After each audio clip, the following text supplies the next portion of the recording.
ಓಂ ನಮಸ್ತೆ ವಾಸ್ತು ಪುರುಷಾಯ ಭೂಷಯ್ಯಾಭಿರತೆ ಪ್ರಭೋ ಮದ್ಗೃಹಂ ಧನಧಾನ್ಯಾದಿ ಸಮೃದ್ಧಂ ಕುರು ಸರ್ವದಾ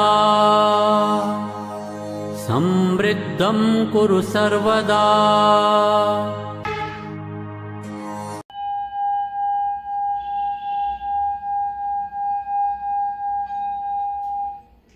ಸರ್ವರಿಗೂ ನಮಸ್ಕಾರ. ನಾನು ನಿಮ್ಮ ಆತ್ಮೀಯ ವಾಸ್ತುಯೋಗಿ ಡಾಕ್ಟರ್ ರಮೇಶ್ ಕಾಮತ್. ವಾಸ್ತು ಲೋಕ ಚಾನಲ್ಗೆ ತಮಗೆಲ್ಲ ಸ್ವಾಗತ, ಸುಸ್ವಾಗತ. ಬಹಳಷ್ಟು ಮಂದಿ ನನ್ನ ಈ ಚಾನಲ್ಗೆ ಸೇರಿಕೊಂಡಿದ್ದೀರಿ, ಹೊಸಬ್ರೆಲ್ಲ ಇದ್ದೀರಾ. ಆ ಕಾರಣ ಅವ್ರಿಗೆಲ್ಲ ನನ್ನ ಪರಿಚಯ ಮಾಡಿಸೋದು ನನ್ನ ಧರ್ಮ ಅಂಥೇಳಿ ಮಾಡಿಸ್ತಾ ಇದ್ದೀನಿ. ನಾನೊಬ್ಬ basically electrical engineer, sound engineer, computer engineer, doctorate in psychology, planetarium ಅಂದರೆ ತಾರಾಲಯ, ಬೆಂಗಳೂರಿನ ತಾರಾಲಯದಲ್ಲಿ ಉನ್ನತ ಹುದ್ದೆಯಲ್ಲಿ ಇದ್ದಂತಹ ಒಬ್ಬ ಸೈಂಟಿಸ್ಟ್ ಕೂಡ. ಇವೆಲ್ಲ ಯಾತಕ್ಕೆ ಹೇಳ್ತಾ ಇದ್ದೀನಿ ಅಂತ ಹೇಳಿದ್ರೆ, ನಾನು ಈ ವಾಸ್ತು ವಿಷಯವಾಗಿ ಮಾತನಾಡುವಾಗ ಎಲ್ಲವೂ ವೈಜ್ಞಾನಿಕವಾಗಿರುತ್ತೆ ಅನ್ನೋ ಕಾರಣಕ್ಕೋಸ್ಕರ ಇದನ್ನೆಲ್ಲ ಹೇಳಬೇಕಾಗಿ ಬಂತು. ಮೊಟ್ಟ ಮೊದಲಿಗೆ ನನ್ನ ಎಲ್ಲ ಕಾರ್ಯಕ್ರಮದಲ್ಲೂ ಕೂಡ ನಿಮಗೆ ವಾಸ್ತು ವಿಷಯದ ಪರಿಚಯ ಮಾಡಿಕೊಡ್ತೇನೆ. ಯಾರಿಗಾದರೂ ವಾಸ್ತು ತಜ್ಞರಾಗಬೇಕು ಅಂತ ಹೇಳಿದ್ರೆ ನನ್ನ ಕಾರ್ಯಕ್ರಮದ ಮೂಲಕ ಜ್ಞಾನವನ್ನು ಪಡೆದು ಅವರು ವಾಸ್ತು ತಜ್ಞರು ಕೂಡ ಆಗಬಹುದು. ಅದರ ಜೊತೆಗೇನೆ ವಾಸ್ತು ಸಮಸ್ಯೆಗಳಿದ್ದಾಗ ಅದಕ್ಕೆ ಪರಿಹಾರವನ್ನು ಕೂಡ ನಾನು ಸೂಚಿಸ್ತೇನೆ.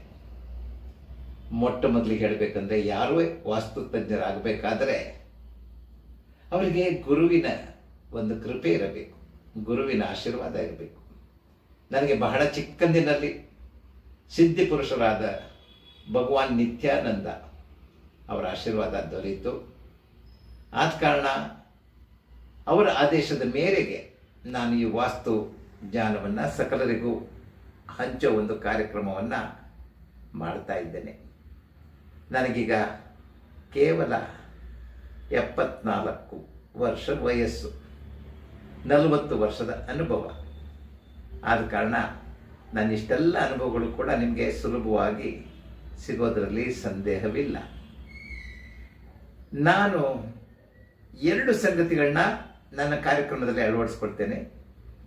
ಮೊದಲನೇದು ಹಳೆಯ ನಮ್ಮ ಆಧ್ಯಾತ್ಮಿಕ ಗ್ರಂಥಗಳಿಂದ ಆಯ್ದಂತಹ ಸಂಗತಿಗಳು, ಹಾಗೆ ಅದನ್ನು ಪರಿಶೀಲಿಸಲು ಕೆಲವು ಮಟ್ಟಿಗೆ ವೈಜ್ಞಾನಿಕ ಉಪಕರಣಗಳು, ಇದನ್ನೆಲ್ಲ ನಾನು ಮೇಳೈಸಿಕೊಂಡು ಈ ಕಾರ್ಯಕ್ರಮ ಮಾಡುತ್ತೇನೆ. ಹೊಸ ಚಿಗುರು ಹಳೆಬೇರು ಕೂಡಿರಲು ಮರಸೊಬಗು ಅಂತ ಹೇಳ್ತಾರೆ ನಮ್ಮ ಹಿರಿಯ ಸಾಹಿತಿಗಳು. ಅದರ ಪ್ರಕಾರ ನನ್ನ ಕಾರ್ಯಕ್ರಮದಲ್ಲಿ ಹಳೆಯ ವಿಚಾರಗಳು ಇರುತ್ತೆ, ಹೊಸ ಆಧುನಿಕ ತಂತ್ರಜ್ಞಾನದ ವಿಷಯಗಳು ಕೂಡ ಅಡಕವಾಗಿರುತ್ತೆ. ಮೊದಲಿಗೆ ನೀವು ಯಾವುದೇ ಒಂದು ವಾಸ್ತು ಸಂಗತಿಯನ್ನು ಅರಿತುಕೊಳ್ಬೇಕಾದ್ರೆ ನಾನು ಹೇಳಿದೆ ಗುರುವಿನ ಒಂದು ಆಶೀರ್ವಾದ ಇರಬೇಕು ಅಂತ ಹೇಳಿದೆ. ಅದರ ನಂತರ ಅದಕ್ಕೆ ಸಂಬಂಧಿಸಿದಂತಹ ಕೆಲವು ಉತ್ಕೃಷ್ಟ ಗ್ರಂಥಗಳನ್ನಾದರೂ ಓದಬೇಕು. ಇವತ್ತು ಒಂದೇ ಒಂದು ಗ್ರಂಥದ ಸೂಕ್ಷ್ಮ ಪರಿಚಯ ಮಾಡಿಸ್ತೇನೆ. ಎಲ್ಲವೂ ಕೂಡ ನಾನು ಈ ತರಹ ತಾಳೆಗರಿ, ನನ್ನಲ್ಲಿ ಸುಮಾರು 1000 ಗ್ರಂಥಗಳಿದೆ ತಾಳೆಗರಿದು. ಆ ಗ್ರಂಥದಿಂದ ಆಯ್ದಂತಹ ಕೆಲವು ವಿಷಯಗಳನ್ನೆಲ್ಲ ತಮ್ಗೆ ಹೇಳ್ತಾ ಬರ್ತೇನೆ. ಗ್ರಂಥಗಳ ವಿಷಯ ಹೇಳಿದೆ ನೋಡಿ, ಒಂದು ಸಮರಾಂಗಣ ಸೂತ್ರಧಾರ ಅಂತಿದೆ. ದಯವಿಟ್ಟು ಯಾರಾದರೂ ಕೂಡ ಈ ಒಂದು ಗ್ರಂಥವನ್ನ ಖಂಡಿತ ಸಂಪೂರ್ಣವಾಗಿ ಅರ್ಥ ಮಾಡ್ಕೊಳ್ಳಿಕ್ಕಾಗದೆ ಹೋದ್ರೂ ಕೂಡ ಅದನ್ನು ಓದೋ ಒಂದು ಪ್ರಯತ್ನ ಮಾಡಿ, ಸ್ವಲ್ಪ ಮಟ್ಟಿಗಾದರೂ ಜ್ಞಾನ ತಮಗೆ ಲಭಿಸುತ್ತೆ. ಒಂದೇ ಕಾರ್ಯಕ್ರಮದಲ್ಲಿ ಎಲ್ಲವನ್ನೂ ಹೇಳಲಿಕ್ಕಾಗೋದಿಲ್ಲ. ಇವತ್ತು ಒಂದು ಸಂಗತಿ ಹೇಳ್ತೇನೆ. ನೀವು ವಾಸ್ತುವಿನ ಜ್ಞಾನವನ್ನು ಅರಿತುಕೊಳ್ಬೇಕಾದ್ರೆ ಮೊಟ್ಟ ಮೊದಲಿಗೆ 2 ಸಂಗತಿಗಳನ್ನ ಅರ್ಥ ಮಾಡ್ಕೊಳ್ಳಿ. ಒಂದು ಪ್ರಕೃತಿಯೇ ವಾಸ್ತು. ಪ್ರಕೃತಿಯಲ್ಲಿ ಅಡಕವಾಗದಂತಹ ವಾಸ್ತು ತತ್ವಗಳು ಯಾವುದಪ್ಪ ಅಂತ ಹೇಳಿದ್ರೆ, ಅಗ್ನಿತತ್ವ, ಜಲತತ್ವ, ವಾಯುತತ್ವ, ಭೂತತ್ವ ಮತ್ತು ಆಕಾಶ ತತ್ವ. ಇದನ್ನ ಪಂಚಭೂತಗಳು ಅಂತ ಹೇಳ್ತಾರೆ. ಈ ಪಂಚಭೂತಗಳ ಅರಿವು ತಮಗಿರಬೇಕು. ಅದರ ನಂತರ ನಾವು ಈ ಭೂಮಿ ಮೇಲೆ ವಾಸ ಮಾಡೋದ್ರಿಂದ ಭೂಮಿಗೆ ಸಂಬಂಧಪಟ್ಟಂತೆ ದಿಕ್ಕುಗಳ ಅರಿವು ನಮಗಿರಬೇಕು. ಮುಖ್ಯವಾಗಿ 4 ದಿಕ್ಕು: ಉತ್ತರ, ದಕ್ಷಿಣ, ಪೂರ್ವ, ಪಶ್ಚಿಮ. ಇಷ್ಟೇ ಸಾಲದು, ಅದರಲ್ಲಿ ಉಪದಿಕ್ಕುಗಳು ಇದೆ. ಅದು ಸೇರಿದ್ರೆ 8 ದಿಕ್ಕಾಗತ್ತೆ. ಉತ್ತರ, ದಕ್ಷಿಣ, ಪೂರ್ವ, ಪಶ್ಚಿಮ. ಇದಲ್ಲದೆ ಉಪದಿಕ್ಕುಗಳು ಯಾವುದಪ್ಪ ಅಂತ ಹೇಳಿದ್ರೆ ಈಶಾನ್ಯ, ಆಗ್ನೇಯ, ವಾಯುವ್ಯ ಮತ್ತೆ ನೈಋತ್ಯ ದಿಕ್ಕುಗಳು. ಇಷ್ಟಿದ್ರೆ ಸಾಕು. ಇಷ್ಟುಗಳನ್ನ ನೀವು ಅರ್ಥ ಮಾಡಿಕೊಂಡ್ರೆ ವಾಸ್ತು ದೋಷಗಳು ಈ ಒಂದು ವಾಸ್ತು ತತ್ವಗಳಿಂದ ಉಂಟಾಗತ್ತೆ, ಇಲ್ವಾ ಆಯಾಯ ದಿಕ್ಕಿನಿಂದ ಉಂಟಾಗತ್ತೆ. ಅದಕ್ಕೆ ಪರಿಹಾರಗಳನ್ನ ನಂತರ ನಾವು ಯೋಚಿಸ್ತಾ ಹೋಗೋಣ. ಇವತ್ತು ನಿಮಗೆ ಒಂದೇ ಒಂದು ಪರಿಹಾರ ಹೇಳ್ಬಿಡ್ತೇನೆ. ಅದೇನಪ್ಪ ಅಂತ ಹೇಳಿದ್ರೆ ವಾಸ್ತು ದೀಪ. ವಾಸ್ತು ದೀಪ ಒಂದಿದ್ರೆ ಸಾಕು. ನಿಮ್ಮ ಮನೆಯಲ್ಲಿ ಎಂತಹ ವಾಸ್ತು ದೋಷಗಳಿದ್ರೂ ಕೂಡ ಅದನ್ನ ನಿವಾರಣೆ ಮಾಡಲಿಕ್ಕೆ ಸಾಧ್ಯ. ಹೇಗೆ?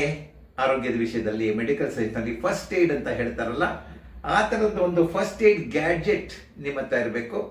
ಅದೇ ವಾಸ್ತು ದೀಪ.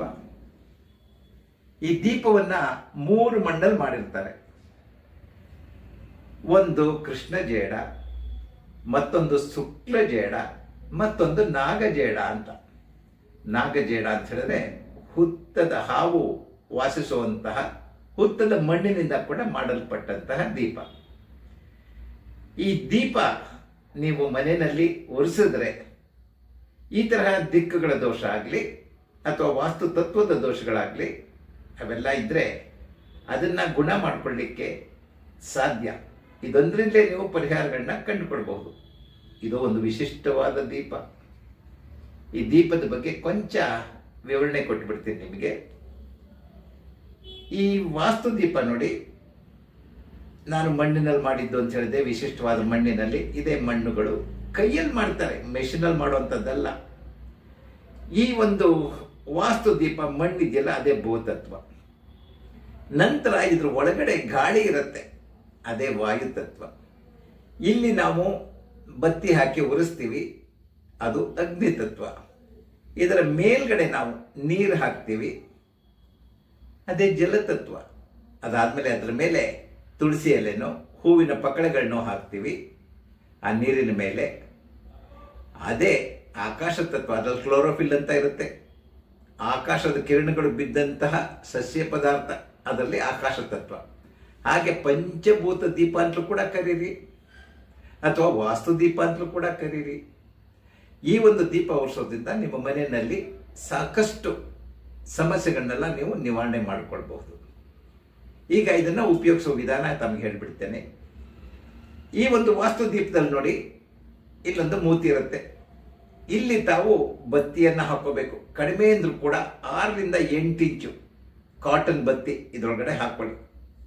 ಹೋಗ್ಲಿಲ್ಲ ಅಂತ ಹೇಳಿದ್ರೆ ಒಂದು ಗಂಧದ ಕಡ್ಡಿನೋ ಒಂದು ಕಡ್ಡಿನೋ ತೆಗೆದು ಅದರೊಳಗಡೆ ತಳ್ತಾ ಹೋಗಿ ಕಡೆ ತನಕ ಬರುತ್ತೆ. ಇದು ಪ್ರತಿದಿನ ನೀವು ಬದಲಾವಣೆ ಮಾಡಬೇಕಾದ ಅಗತ್ಯ ಇಲ್ಲ, ವಾರಕ್ಕೊಮ್ಮೆ ಮಾಡಿದ್ರೆ ಸಾಕು. ಇವಾಗ ಬತ್ತಿ ಹಾಕೋ ವಿಧಾನ ಗೊತ್ತಾಯ್ತು. ನಂತರ ಒಂದು ತಟ್ಟೆ ತೆಗೆದುಕೊಂಡು ನೀವು ಅದನ್ನ ಉಲ್ಟಾ ಮಾಡಿ, ಇಲ್ಲಿ ನೋಡಿ ಹಿಂದ್ಗಡೆ ಒಂದು ತೂತಿರುತ್ತೆ, ಅಲ್ಲಿಂದ ಎಣ್ಣೆ ಹಾಕಬೇಕು. ಇಲ್ಲಿ ಒಂದು ಸಣ್ಣ ಬಟ್ಲಲ್ಲಿ ನೀವು ಆ ಎಣ್ಣೆಯನ್ನ ತೆಗೆದುಕೊಳ್ಳಿ. ಈ ತರ ಆ ಎಣ್ಣೆಯನ್ನ ತೂತಿನಲ್ಲಿ ಹಾಕ್ತಾ ಹೋಗಿ, ಅದು ತುಂಬಿದ ಕೂಡಲೇ ಇಲ್ಲಿಂದ ಆಚೆ ಬರುತ್ತೆ. ಈ ಮೂತಿಯಿಂದ ಎಲ್ಲಿ ಬತ್ತಿ ಹಾಕಿರ್ತಿರಲ್ಲ ಅಲ್ಲಿಂದ ಆಚೆ ಬರುತ್ತೆ. ಅಲ್ಲಿ ತನಕ ಹಾಕ್ಬೇಕು. ಎಷ್ಟಪ್ಪ ಇಡ್ಸುತ್ತೆ ಅಂತ ಹೇಳಿದ್ರೆ ಕೇವಲ ಒಂದು 25 ರಿಂದ 30 ml ಅಷ್ಟು ಎಣ್ಣೆ ಅದರಲ್ಲಿ ಇಡ್ಸತ್ತೆ. ನಂತರ ಅದನ್ನ ನೀವು ಹೀಗೆ ತಿರುಗಿಸಿದ್ರೆ ಆ ಎಣ್ಣೆ ಬೀಳೋದಿಲ್ಲ, ಅದೇ ಅದರ ವಿಶೇಷ. ನಂತರ ಮೇಲ್ಗಡೆ ನೀರನ್ನ ಹಾಕಿ, ಅದಾದ ನಂತರ ಅದರಲ್ಲಿ ಹೂವಿನ ಪಕಳೆಯನ್ನು ಅಥವಾ ತುಳಸಿ ಅದನ್ನ ಹಾಕಿ, ಇಲ್ವಾ ಯಾವುದೇ ಸಸ್ಯ ಪದಾರ್ಥಗಳನ್ನು ಕೂಡ ಹಾಕ್ಬೋದು. ನಂತರ ಇದನ್ನ ಉರಿಸಿ ನೀವು ಅದನ್ನ ಬೆಳಿಗ್ಗೆ 11 ಗಂಟೆ ಒಳಗಡೆ ಮಾಡಬೇಕಾದಂತಹ ಕೆಲಸ ಅದು.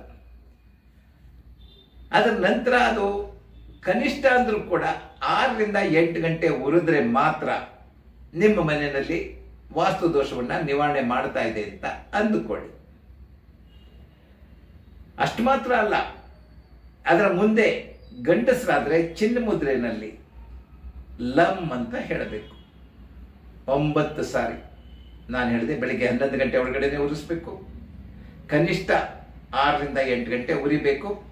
ಅದರ ಮುಂದೆ ಗಂಡಸರು ಚಿನ್ನ ಮುದ್ರೆ ಅಂತ ಹೇಳ್ತಾರೆ. ಇದಕ್ಕೆ ದೀಪವನ್ನೇ ನೋಡಿಕೊಂಡು ಲಂ ಅಂತ ಹೇಳಬೇಕು.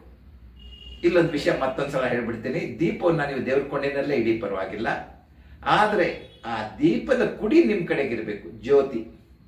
ಅದು ಬಹಳ ಮುಖ್ಯ. ದೇವ್ರ ಕಡೆಗೆ ಸಾಮಾನ್ಯವಾಗಿ ಎಲ್ಲ ದೀಪವನ್ನು ಇಡ್ತೀರ ಅಥವಾ ಎದುರು ಬದ್ರು ಇಡ್ತೀರ, ಇದು ಆ ಥರ ಅಲ್ಲ, ಇದು ನಿಮ್ಮ ಕಡೆಗೆ ಇರಬೇಕು. ಅದರ ಮುಂದೆ ಈ ಲಂ ಅನ್ನೋದನ್ನ 2 ಥರ ಹೇಳ್ಬೋದು. ಒಂದು ಲಂ ಅಂತ ಕಣ್ಣು ಬಿಟ್ಕೊಂಡು ದೀಪನೇ ನೋಡಿಕೊಂಡು 9 ಸಲ ಹೇಳಬೇಕು. ಇನ್ನೊಂದು ಟಿಬೆಟಿಯನ್ ಸಿಸ್ಟಮ್ ಇದೆ, ಅದು ಲಂ ಲಂ ಲಂ ಲಂ ಲಂ ಲಂ ಲಂ ಲಂ ಲಂ ಲಂ ಲಂ ಲಂ ಲಂ ಲಂ ಈ ತರ 9 ಸಲ ಹೇಳ್ಬೋದು. ಹೆಂಗಸರಾದ್ರೆ ಈ ತರಹ ಆದಿ ಮುದ್ರೆ ಅಂತಾರೆ ಇದಕ್ಕೆ. ಹೆಂಗಸರು ಆದಿ ಮುದ್ರೆನಲ್ಲಿ ದೀಪದ ಮುಂದೆ ನಿಂತ್ಕೊಂಡು ಓಂ ಅಂತ ಬೀಜಾಕ್ಷರ ಮಂತ್ರ ಹೇಳಬೇಕು. ಒಂದು ಮೂಲಾಧಾರಕ್ಕೆ ಸಂಬಂಧಪಟ್ಟಿದ್ದು, ಇನ್ನೊಂದು ಸ್ವಾಧಿಷ್ಠಾನಕ್ಕೆ ಸಂಬಂಧಪಟ್ಟಿದ್ದು, ಚಕ್ರಗಳು ಅಂತ ಹೇಳ್ತಾರೆ. ಅದರ ವಿಷಯ ಮುಂದೆ ನನ್ನ ಕಾರ್ಯಕ್ರಮದಲ್ಲಿ ನಿಮಗೆ ವಿಶದವಾಗಿ ತಿಳಿಸ್ತೇನೆ. ಹೆಂಗಸರುಗಳು ಅಥವಾ ಹುಡುಗಿಯರು ಅಥವಾ ವೃದ್ಧೆಯರು ಯಾರು ಬೇಕಾದರೂ ಮಾಡಬಹುದು ಇದನ್ನ. ಅವರು ಓಂ ಅಥವಾ ಟಿಬೆಟಿಯನ್ ಸಿಸ್ಟಮ್ ಅಲ್ಲಿ ಓಂ ಓಂ ಓಂ ಓಂ ಓಂ ಓಂ ಓಂ ಅಂತ ಕೂಡ ಹೇಳ್ಬೋದು. ದಿವಸಕ್ಕೆ 1 ಸಲ ಹೇಳಿದ್ರೆ ಸಾಕು, ಈ ತರ 9 ಸಲ. ಸಂಜೆ ಉರಿದು ದೀಪ ಎಲ್ಲ ಮುಗಿದ ಮೇಲೆ ಸುಮಾರು 6 ರಿಂದ 8 ಗಂಟೆ ಉರಿದ ಮೇಲೆ ಅದು ಆರೋಗತ್ತೆ, ಎಣ್ಣೆನೇ ಇರೋದಿಲ್ಲ. ನಂತರ ನೀವು ಅದರ ಮೇಲಿರುವಂತಹ ನೀರು, ತುಳಸಿ ಎಲೆನ ಯಾವುದಾದ್ರು ಗಿಡಕ್ಕೆ ಹಾಕ್ಬಿಡಿ, ಮತ್ತೆ ಅದರಲ್ಲಿ ಎಣ್ಣೆ ಹಾಕಿ ರೆಡಿ ಮಾಡಿ ಇಟ್ಕೊಳ್ಳಿ. ಬೆಳಿಗ್ಗೆ ನಿಮಗೆ ಉರಿಸೋದಷ್ಟೇ ಕೆಲಸ ಉಳಿಯುತ್ತೆ. ಇದನ್ನ ಪ್ರತಿದಿನ 1 ಸಲ ಉರಿಸ್ಬೇಕು. 8 ಗಂಟೆ ಉರಿದ ಮೇಲೆ ಆರೋಯ್ತು ಅಂತ ಹೇಳಿದ್ರೆ ಮತ್ತೆ ಉರ್ಸಕ್ಕೆ ಹೋಗ್ಬೇಡಿ, ದಿವಸಕ್ಕೆ 1 ಸಲ ಉರಿಸ್ಬೇಕು. ನನಗೆ ಬಂದಿರೋ ಮಾಹಿತಿ ಪ್ರಕಾರ ಕೆಲವು ಮನೆಯಲ್ಲಿ 24 ಗಂಟೆಗಿಂತಲೂ ಹೆಚ್ಚಿಗೆ ಉರಿದಿದೆ ಅಂತ ಹೇಳಿದ್ರೆ, ಇವತ್ತು 11 ಗಂಟೆಗೆ ಉರಿಸಿದ್ರೆ ಮಾರನೇ ದಿವಸ 11 ಗಂಟೆ ತನಕನೂ ಉರಿದಿದ್ದಿದೆ. ಕೆಲವು ಮನೆಯಲ್ಲಿ 3 ದಿವಸ ಉರಿದಿದ್ದಿದೆ. ಏನದು ಸಂಕೇತ ಅಂತ ಹೇಳಿದ್ರೆ, ಆ ಮನೆಯಲ್ಲಿ ಸಾತ್ವಿಕತೆ ಜಾಸ್ತಿ ಇದೆ ಅನ್ನೋದನ್ನ ನಿಮಗೆ ನೀವೇ ಅರ್ಥ ಮಾಡ್ಕೊಳ್ಬೋದು. ಮನೆಯಲ್ಲಿ ನಕಾರಾತ್ಮಕ ಶಕ್ತಿ ಜಾಸ್ತಿ ಇದ್ದಾಗ ಕಡಿಮೆ ಹೊತ್ತು ಉರಿಯುತ್ತೆ, ಸಕಾರಾತ್ಮಕ ಶಕ್ತಿ ಜಾಸ್ತಿ ಇದ್ದಾಗ ದೀಪ ಜಾಸ್ತಿ ಉರಿಯುತ್ತೆ. 1 ತಿಂಗಳು ಉರಿಸಿದ ನಂತರ ನೀವು ವಾರಕ್ಕೆ 2 ದಿನ ಉರಿಸಿದ್ರೆ ಸಾಕು, ಗುರುವಾರ ಮತ್ತೆ ಶುಕ್ರವಾರ. ಕೆಲವರು ಕೇಳ್ತಾರೆ, ಸರ್ ದಿನ ಉರಿಸಿದ್ರೆ ತಪ್ಪಿದ್ಯಾ? ಖಂಡಿತ ತಪ್ಪಿಲ್ಲ, ಖಂಡಿತ ಉರಿಸ್ಬೋದು ನೀವು. ಆದರೆ 1 ತಿಂಗಳಾದ ನಂತರ ವಾರಕ್ಕೆ 2 ದಿವಸ ಉರಿಸಿದ್ರೆ ಸಾಕು. ಇದಕ್ಕೆ ಉಪಯೋಗಿಸುವಂತ ಎಣ್ಣೆ ಯಾವುದಪ್ಪ ಅಂತ ಹೇಳಿದ್ರೆ, ಎಳ್ಳೆಣ್ಣೆ ಉಪಯೋಗಿಸ್ಬೋದು. ಆದರೆ ಪ್ಯೂರ್ ಎಳ್ಳೆಣ್ಣೆ ಅಂತ ಹೋದಾಗ ಅದಕ್ಕೆ ಕಡಿಮೆಯನ್ನು ಕೂಡ 750 ರೂಪಾಯಿ ಇರುತ್ತೆ. ಅದು ಬೇಡ, ಎಳ್ಳೆಣ್ಣೆಯ ಅಂಶ ಇರಬೇಕು. ಆ ನಿಮಿತ್ತ ನಿಮಗೆ ಆನಂದಂ, ದೀಪಂ ಅಂತೆಲ್ಲ ಎಣ್ಣೆಗಳು ಸಿಗುತ್ತೆ. ಅಥವಾ ದೀಪ ಉರಿಸುವಂಥ ಎಣ್ಣೆನೆ ಪಂಚ ಬೀಜಗಳಿಂದ ಮಾಡಲ್ಪಟ್ಟಂತಹ ಎಣ್ಣೆ ಅದು. ಅದರಲ್ಲಿ ನಿಮಗೆ ಕರಿ ಎಣ್ಣಿನ ಎಣ್ಣೆ ಕೂಡ ಇರುತ್ತೆ, ಅದನ್ನು ಉಪಯೋಗಿಸ್ಬೋದು ನೀವು. ಅದು ಕಡಿಮೆಗೆ ಸಿಗುತ್ತೆ, ನಿಮಗೆ 150 ರೂಪಾಯಿಗೆಲ್ಲ ಸಿಗುತ್ತೆ. ಈ ತರಹ ನೀವು ಪ್ರತಿದಿನ ಮಾಡ್ತಾ ಬಂದರೆ ನಿಮ್ಮ ಮನೆಯಲ್ಲಿ ಸುಖ, ಸಂತೋಷ, ನೆಮ್ಮದಿ, ಕೀರ್ತಿ, ಯಶಸ್ಸು, ಐಶ್ವರ್ಯ, ಆರೋಗ್ಯ ಎಲ್ಲವೂ ಕೂಡ ಲಭಿಸೋದ್ರಲ್ಲಿ ಯಾವುದೇ ಒಂದು ನಿಮಗೆ ಸಂದೇಹ ಬೇಡ. ಖಂಡಿತ ಮನೆಯಲ್ಲಿರೋ ವಾಸ್ತು ದೋಷಗಳೆಲ್ಲ ನಿವಾರಣೆ ಆಗತ್ತಂತ ಹೇಳಿ ಇವತ್ತಿನ ಈ ಕಾರ್ಯಕ್ರಮ ವಾಸ್ತು ದೀಪವನ್ನು ಮುಗಿಸ್ತಾ ಇದ್ದೇನೆ. ಮುಂದಿನ ಸಂಚಿಕೆಯಲ್ಲಿ ಹೊಸ ಹೊಸ ವಿಷಯದೊಂದಿಗೆ ಬರ್ತೇನೆ. ನನ್ನ ಯಾವುದೇ ಕಾರ್ಯಕ್ರಮವನ್ನು ಮಿಸ್ ಮಾಡಿಕೊಳ್ಳದೆ ನೋಡಿ. ನನ್ನ ಚಾನಲ್ಗೆ ಸಬ್ಸ್ಕ್ರೈಬ್ ಮಾಡ್ಕೊಳ್ಳಿ, ಆವಾಗ ನಿಮಗೆ ನೋಟಿಫಿಕೇಶನ್ ಬರುತ್ತೆ, ನೀವು ಕಾರ್ಯಕ್ರಮವನ್ನು ತಪ್ಪದೆ ನೋಡಬಹುದು. ನಮಸ್ಕಾರ.